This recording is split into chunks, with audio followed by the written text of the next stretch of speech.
Olá, professor, boa noite. Me chamo Maxiana, sou acadêmica de fisioterapia, 7º período. Hoje farei, o fechamento do caso clínico do paciente que apresenta uma insuficiência cardíaca congestiva. E para iniciar, o passo 1 pede para que a gente leia novamente o caso. Então, farei aqui uma releitura de forma simples e objetiva, destacando alguns pontos importantes para tratar, neste caso. Então, trata-se de um paciente, com 68 anos de idade, de sexo masculino, trabalhador, agricultor, aposentado, foi nascido e criado em zona rural. Durante a avaliação, ele descreveu um quadro de dispneia gradativa, ou seja, uma falta de ar, que foi aumentando com o passar do tempo, também ele descreveu que iniciado há 6 meses, onde o quadro ocorria inicialmente após grandes esforços, mas que com o passar do tempo, essa falta de ar, essa dispneia, ela evoluiu de forma que, ao realizar pequenos esforços também, ele sente falta de ar. Ele também descreveu, episódios de ortopenia, ou seja, uma dificuldade de respirar quando ele está deitado, quando ele deita, ele sente uma falta de ar, ele sente uma dificuldade para respirar, e aí essa falta de ar, ela só melhora quando ele levanta, quando ele fica em pé. E também é uma dispneia paroxística noturna, ou seja, após pegar no sono, quando ele está lá dormindo, ele acorda com a falta de ar, com a sensação de falta de ar, não consegue respirar, e aí ele desperta. Foi observado também edemas nos membros inferiores, pernas e tornozelos, Também ele observou um ganho de peso, em média de 4 quilos no último mês, assim como ele também relata uma fadiga, um cansaço constante, Esse paciente, ele nega dor torácica atual, uma angina. Ele também relata que é hipertenso há mais de 15 anos, porém, essa sua pressão arterial, ela nunca foi controlada, ele nunca manteve a sua pressão sob controle. Ele relata que há 5 anos atrás ele sofreu um infarto agudo do miocárdio. Ele relata também que ele foi tabagista durante 20 anos e que fazia uso de um maço de cigarro em média por dia, mas que há cerca de 10 anos ele parou de fumar. Ele também relata que é não etilista, ele não consome bebidas alcoólicas, e ele também relatou que o seu pai, ele faleceu, de do infarto agudo do miocárdio aos 70 anos. E aí, no passo 2, eu vou definir, a ordem de discussão dos meus objetivos. Foram elaborados 10 objetivos para este caso. E o primeiro objetivo, ele fala assim, entender a fisiopatologia da insuficiência cardíaca. O segundo, analisar a importância dos exames complementares. O terceiro, descrever tratamentos farmacológicos, descrever os tratamentos farmacológicos e não farmacológicos. O quarto, entender as complicações mais comuns, arritmias, congestão pulmonar, edema periférico. O quinto, analisar a relação entre hipertensão arterial sistêmica, infarto prévio e desenvolvimento, de ICC, insuficiência cardíaca congestiva. O sexto, identificar a influência genética na insuficiência cardíaca congestiva, considerando fatores hereditários e predisposição familiar. O sétimo, reconhecer alterações auscultatórias na ICC, diferenciando bulhas hipofonéticas e sopro sistólico em foco mitral. Oitavo, explicar a técnica de palpação hepática e sua relevância para avaliar a congestão venosa sistêmica em pacientes com ICC. O nono, definir fibrilação atrial, descrevendo suas repercussões clínicas, impacto no prognóstico da ICC e a necessidade de anticoagulação. E o 10º, analisar o papel da fisioterapia na reabilitação da insuficiência cardíaca congestiva. E aí, nos passos 3 e 4, ele pede para apresentar as referências bibliográficas a cada argumentação e discutir os objetivos estudados. Então, o primeiro objetivo, ele fala sobre entender, né? Entender a fisiopatologia da insuficiência cardíaca, como o próprio nome já sugere. A insuficiência cardíaca, ela é causada por uma condição crônica e progressiva, onde o coração ele perde a capacidade de bombear de forma eficiente, né? De bombear sangue de forma eficiente para o corpo. Ele resulta, desta forma, em órgãos e tecidos que não recebem oxigênio adequadamente, né? E nutrientes também suficientes para funcionar de forma correta. Foi uma citação, né, de Pender Student 2025. Na insuficiência cardíaca, o coração ele pode estar enfraquecido ou rígido, né, que é uma disfunção sistólica ou uma disfunção diastólica, dificultando desta forma o fluxo sanguíneo. Como consequência, o sangue ele pode se acumular nos pulmões, né, nas pernas e outros órgãos, levando a sintomas como inchaço, edemas, falta de ar e fadiga. Essa foi uma citação de Incard et al. 2023 e Arnold et al. 2023. A insuficiência cardíaca congestiva, ela pode ser também causada por qualquer condição que altere o funcionamento do coração e o transporte de oxigênio para os tecidos. Dentre elas também está o infarto agudo do miocárdio, que é uma das causas, né, que leva ao ICC. O segundo objetivo, ele fala sobre analisar a importância dos exames complementares, né? Os exames complementares, eles são fundamentais, né, para o diagnóstico da insuficiência cardíaca, para confirmar o diagnóstico, avaliar a gravidade e a função cardíaca, assim como também identificar etiologias, detectar comorbidades e monitorar a resposta ao tratamento. Eles permitem ajustar terapias, prever prognóstico e melhorar a qualidade de vida do indivíduo, do paciente. Dentre esses exames complementares, né, foi solicitado um ecocardiograma, onde o paciente apresentou aí uma cardiomegalia, né, um aumento aí exacerbado do coração, e também uma congestão pulmonar, né, um acúmulo aí de líquido nos pulmões, né. O ecocardiograma ele é considerado um exame de escolha para avaliar a estrutura e a função cardíaca, incluindo a fração de ejeção, onde esse paciente também está aí com a sua fração de ejeção reduzida. O tamanho das câmaras cardíacas, remodelamento ventricular e função diastólica.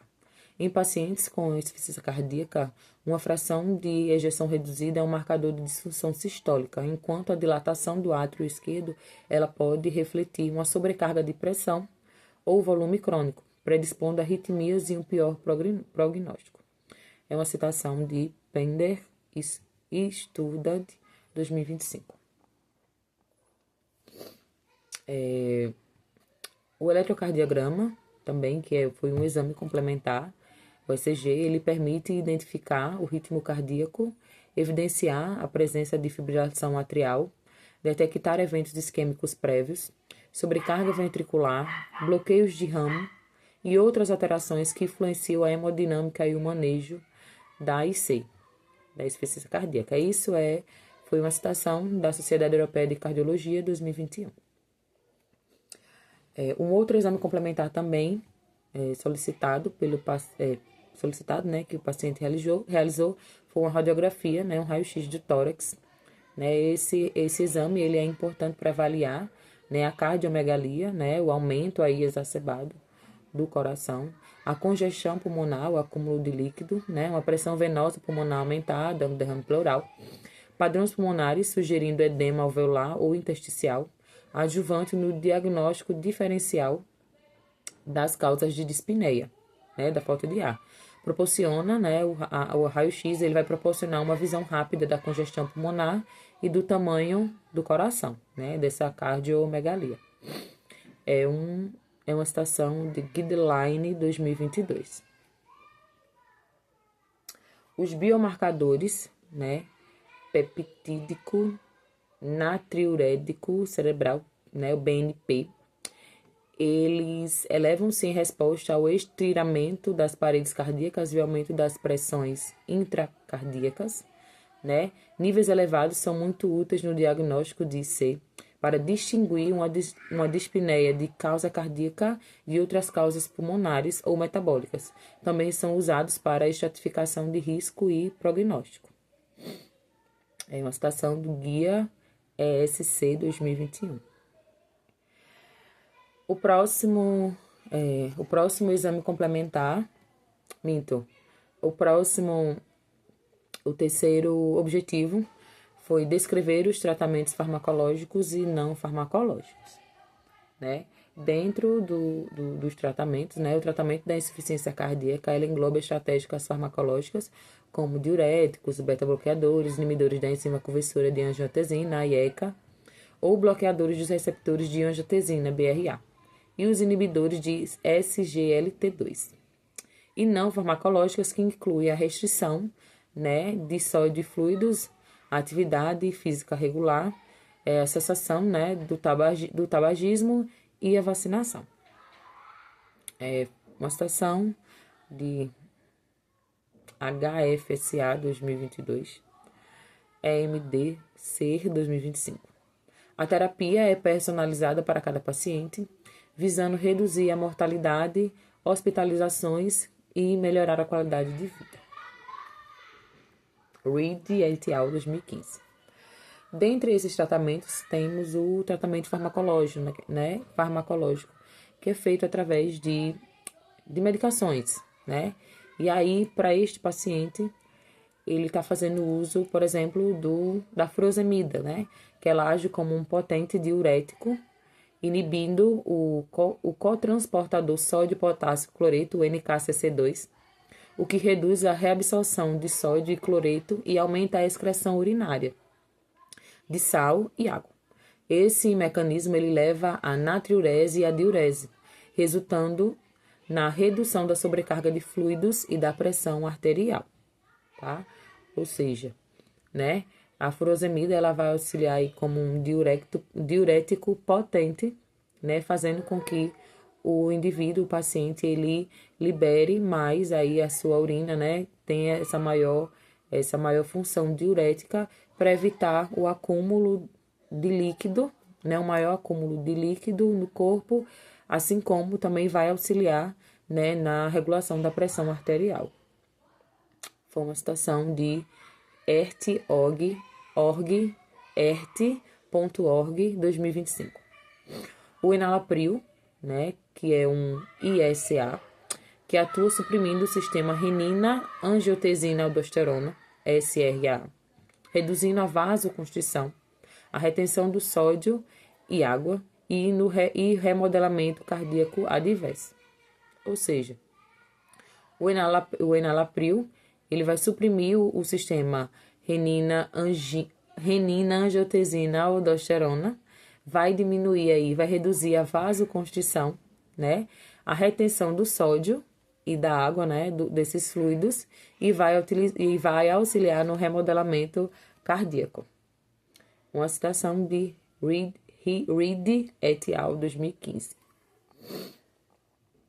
O carvedilol, né? Que é um beta-bloqueador muito indicado para a insuficiência cardíaca, né? Com fração de ejeção reduzida. Demonstração de redução de morbidade e mortalidade quando adicionada à terapia padrão, além de melhorar os sintomas. A espironolactona, ela é uma antagonista da aldosterona, que reduz a retenção de sódio e água, previne o remodelamento cardíaco e melhora a sobrevida em pacientes com insuficiência cardíaca. Ambas são citações, né, de Reed et al. 2015 e de ACC HFSA 2022.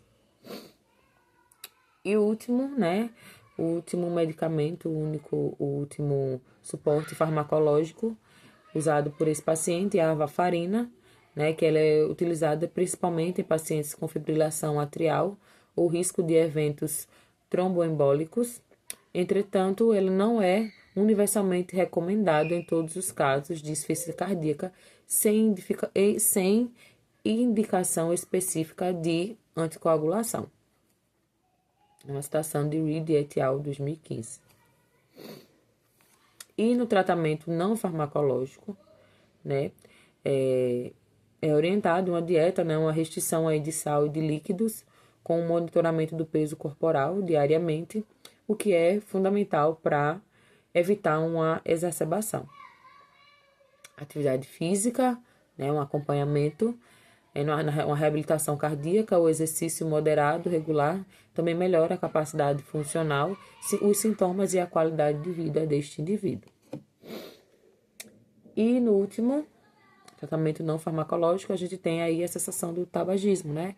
Que nós vimos que ele foi tabagista durante 20 anos, mas que nos últimos 10 anos ele parou de fumar, porém, ele foi tabagista durante muito tempo e com o uso constante, né? Um maço de cigarro por dia, mas aí uma das orientações não farmacológicas é aí cessar, né? Parar de fumar. E também o uso moderado ou abstinência total do álcool, especialmente importante no caso de uma cardiomiopatia alcoólica ou em pacientes com outros fatores de risco para a insuficiência cardíaca. O quarto objetivo é entender as complicações mais comuns, né? Arritmias, congestão pulmonar, edema periférico, né? A ICC, né, a insuficiência cardíaca congestiva, ela é a causa raiz. A sua progressão, ela leva a um coração com batimentos irregulares, com arritmias, né, e um acúmulo de líquido. Esse acúmulo de líquido, ele se manifesta de duas formas principais.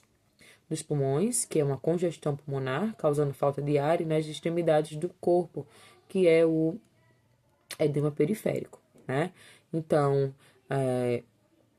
a causa raiz, né, a progressão dessa doença, né, dessa patologia, né, ela leva aí o coração, como já foi citado, uma alteração nos batimentos cardíacos, no seu débito cardíaco, né, aí uma dificuldade na distribuição, né, do fluxo sanguíneo, dos nutrientes, do oxigênio para todo o corpo, né, e aí ela se manifesta de duas formas principais, que é o acúmulo de líquido, né, que é a congestão pulmonar, assim como, né, o acúmulo aí nas extremidades, né, que são os edemas periféricos, que leva, né, ao inchaço.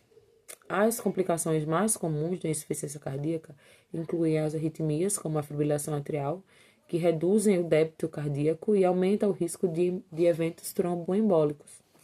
A congestão pulmonar é responsável por dispneia, estertores e, em casos graves, edema agudo de pulmão. E o edema periférico ele é decorrente da retenção de sódio e água, refletindo congestão venosa sistêmica.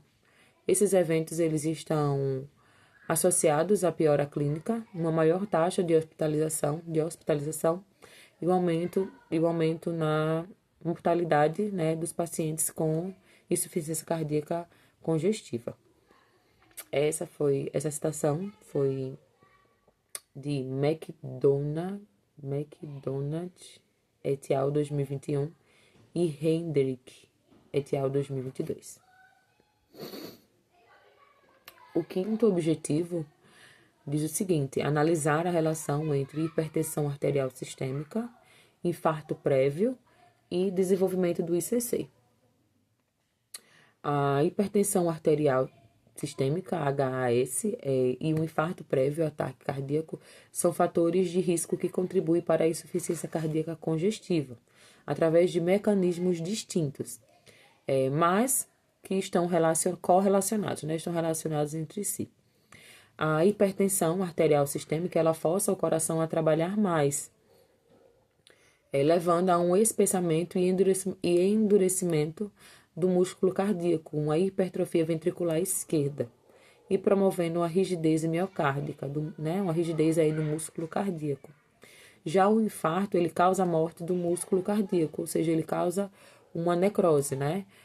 São coisas diferentes. A hipertensão, ela vai fazer com que o coração, ele faça mais força, o que vai causar uma hipertrofia, né, no ventrículo.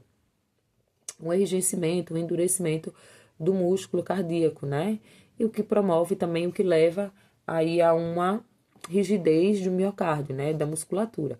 Enquanto o infarto, ele causa a morte, né? Ele causa a morte celular no músculo cardíaco, ou seja, ele causa uma necrose. Cicatrização e remodelamento que reduzem a capacidade contrátil. Ambos os fatores resultam na incapacidade do coração de bombear sangue de forma eficaz. O que progride, né, ambos os fatores, pode leva a uma progressão para o ICC, né, para a insuficiência cardíaca. Essa citação foi dada por Gallo et al. 2024 e Jung et al. 2023. A relação entre a hipertensão arterial sistêmica, a RAS, e o ICC, né? A hipertensão arterial, ela é um dos principais fatores de risco para a insuficiência cardíaca. A pressão arterial alta, ela impõe uma sobrecarga de pressão, né? O que estimula o espessamento das paredes ventriculares e o endurecimento, levando à disfunção diastólica e, eventualmente, também à disfunção sistólica, se não controlada. Citação de Gallo et al. 2024 e Massenga et al. 2003. A hipertensão arterial sistêmica ela também favorece a doença arterial coronariana, né? O estreitamento e obstrução das artérias, o que pode agravar a lesão miocárdica e acelerar a progressão para ICC. Repetir, né? A hipertensão arterial sistêmica, ela também favorece, né? Aí é uma doença arterial coronariana, né? Um estreitamento e obstrução das artérias, o que pode agravar a lesão miocárdica e acelerar aí o processo, né? Acelerar para uma progressão de insuficiência cardíaca congênita. É uma citação do Medscape 2020. É a relação do infarto prévio e da insuficiência cardíaca congestiva. Né? O infarto do miocárdio ele provoca dano direto ao miocárdio, né? Uma necrose de cardiomiócitos, o que diminui a massa de músculo funcional, prejudica a contratilidade, né? Prejudica aí a contração do coração, do miocárdio e desencadeia um remodelamento ventricular adverso, uma dilatação, uma esclerose, que prejudica tanto a sístole quanto a diástole. É uma citação de Jung et al. 2023, de Frantz et al. 2022. Esse dano, né, aí causado pelo miocárdio, ele é frequentemente irreversível, e a capacidade reduzida de bombear sangue pode levar ao acúmulo de volume residual, aumento das pressões de enchimento, a congestão e sintomas de ICC, né? Uma citação de Jenka et al. 2020.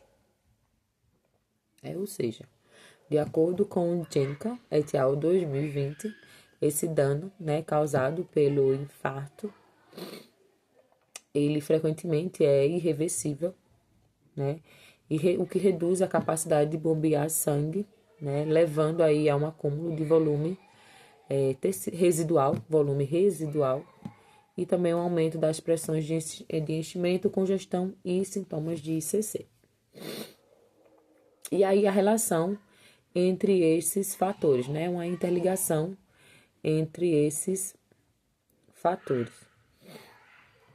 A hipertensão arterial é fator de risco para o infarto agudo do miocárdio, o IAM, por promover uma arteriosclerose, um dano vascular e sobrecarga arterial, que, por sua vez, é uma das causas mais comuns, né, da insuficiência cardíaca congestiva. Quando a hipertensão arterial sistêmica e o infarto prévio, eles coexistem, né, o coração ele sofre dupla agressão, ou seja, ele sofre o impacto duas vezes de formas diferentes, mas que coexistem e estão relacionadas à insuficiência cardíaca congênita. Essa dupla agressão estrutural e funcional, né, o que leva muito o risco de progressão para ICC, mais grave, com risco de hospitalização e a morte, né? o óbito. É uma citação de Gallo et al. 2024 e de Jenga et al. 2020. O sexto objetivo fala sobre identificar a influência genética na insuficiência cardíaca congestiva, o ICC, considerando fatores hereditários e a predisposição familiar. Lembrando que, de acordo com o paciente, durante a descrição do seu quadro clínico, ele descreveu que o pai, faleceu aos 70 anos de infarto, também assim como ele teve, há 5 anos atrás, também um quadro, de infarto agudo do miocárdio. A insuficiência cardíaca ela não é apenas causada por fatores adquiridos, como hipertensão, infarto, diabetes, mas também ela pode ter uma influência genética e familiar.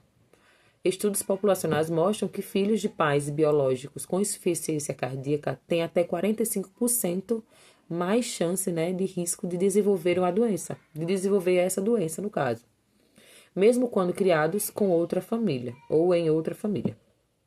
É uma citação de Lindgren et al., JAMA Cardiol 2018. Isso prova que a hereditariedade ela tem um papel importante também nos quadros de ICC e precisa, sim, ser observado todos esses fatores durante o estudo do caso. Genes específicos ligados à cardiomiopatia já foram identificados como responsáveis por casos familiares de insuficiência cardíaca.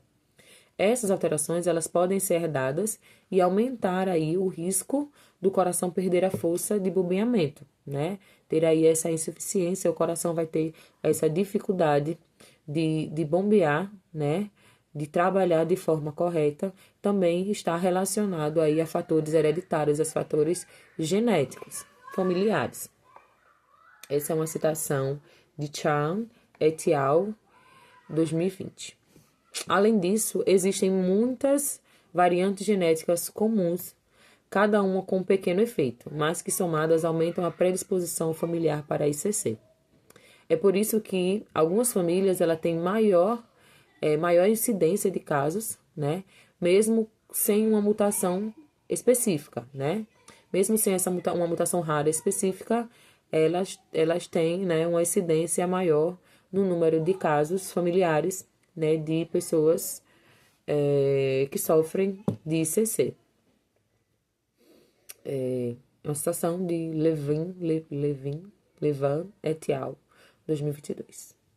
Na prática clínica, por este motivo, recomenda-se que o rastreamento de parentes de primeiro grau de pacientes com cardiomiopatia dilatada ou ICC precoce, com exames como ECG e ecocardiograma, além do teste genético quando indicado. Ou seja, quando o paciente ele é diagnosticado com ICC de forma prévia, com características, com sintomas através dos exames, é também orientado que pacientes parentes, de primeiro grau, pacientes próximos, me embolei agora.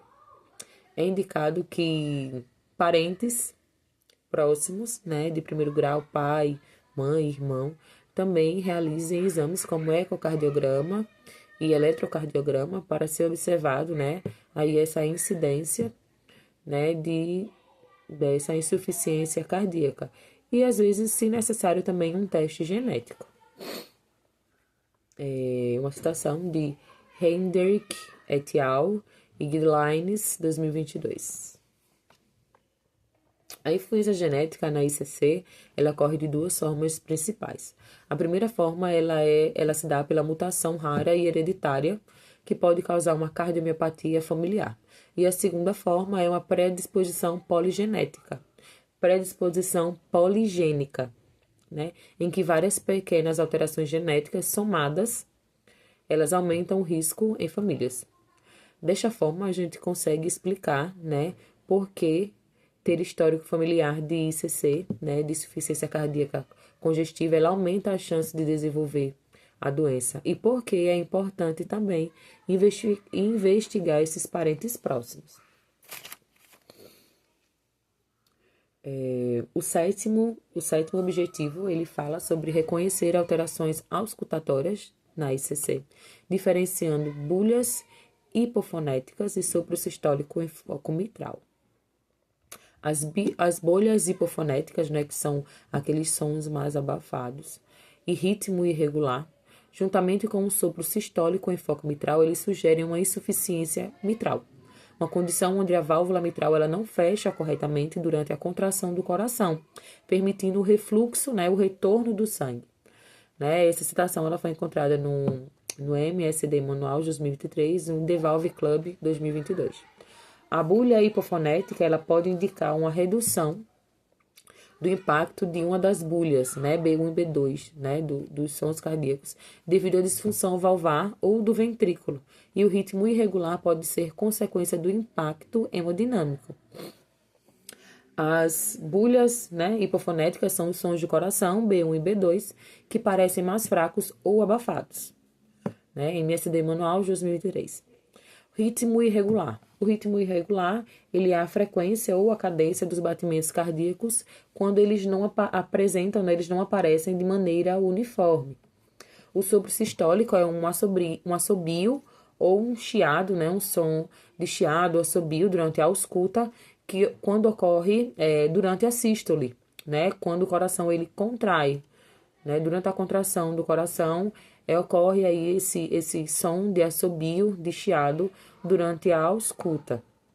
E o foco mitral, ele está mais relacionado, né, à área do coração onde a válvula mitral ela é auscultada, né, que geralmente acontece no ápice do coração, no ápice cardíaco.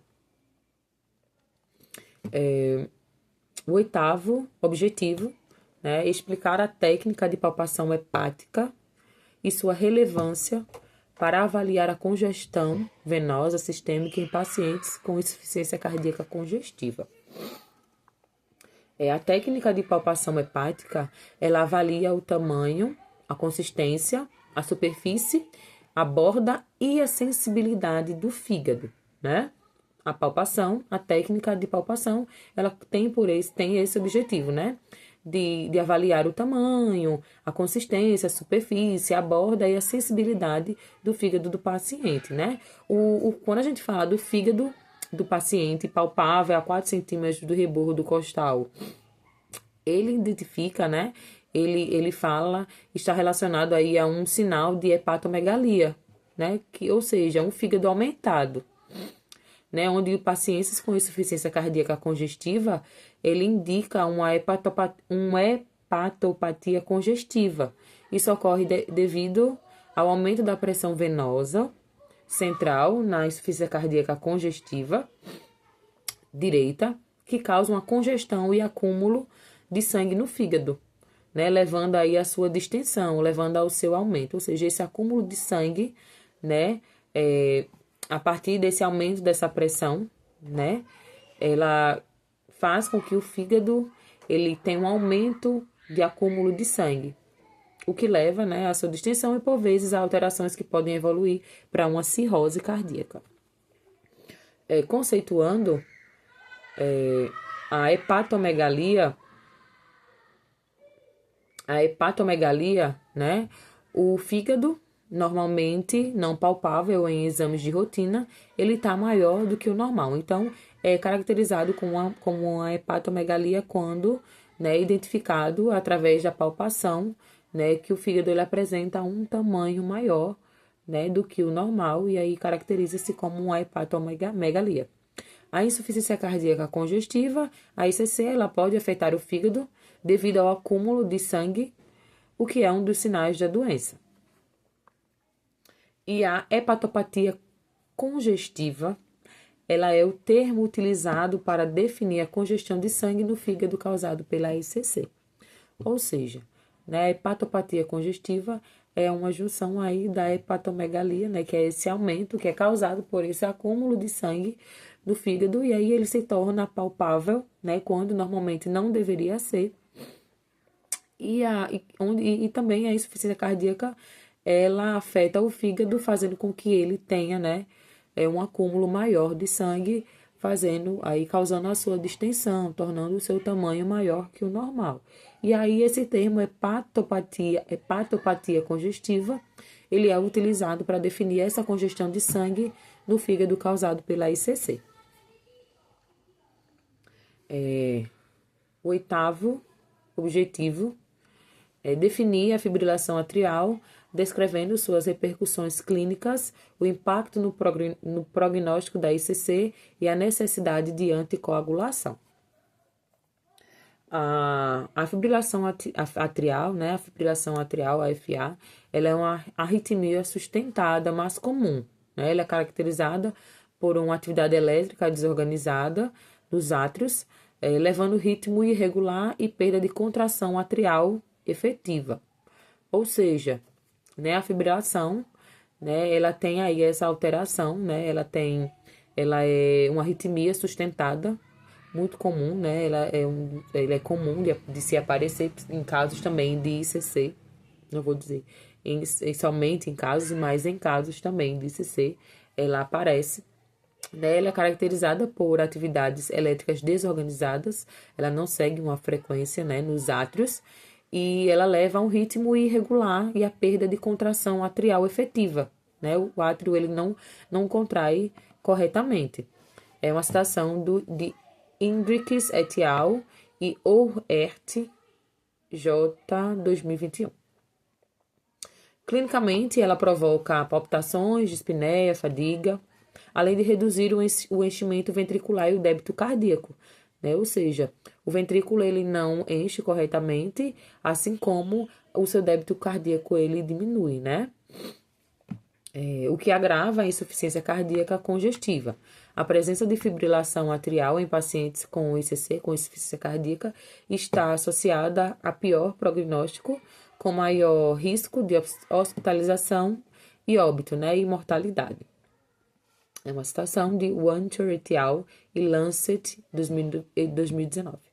Além disso, a fibrilação atrial, né, ela aumenta em cerca de 5 vezes o risco de acidente vascular cerebral, de AVC, tornando a anticoagulação essencial para pacientes com fatores de risco, especialmente aqueles com ICC, nos quais a êxtase sanguínea ela potencializa o risco tromboembólico. É uma citação de Kirchhoff et al. E O'Hert J. 2020. E o décimo objetivo é analisar o papel da fisioterapia, né, na reabilitação da insuficiência cardíaca congestiva.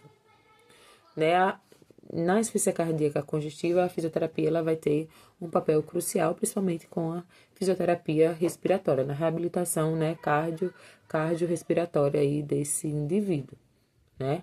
Os exercícios aeróbicos e de resistência, né, feitos de forma supervisionada, eles aumentam a capacidade de esforço, eles reduzem os sintomas, melhoram a qualidade de vida e ainda diminui o risco de novas internações, né, de novas hospitalizações deste paciente. Né? Os exercícios supervisionados e adaptados ao paciente com insuficiência cardíaca, eles se fazem necessários para que o paciente ele continue a ter, né, ele tenha uma melhor qualidade, uma melhora na sua qualidade de vida, ele consiga realizar suas atividades diárias, assim como diminuir, né, os riscos de evolução aí do quadro da patologia, né?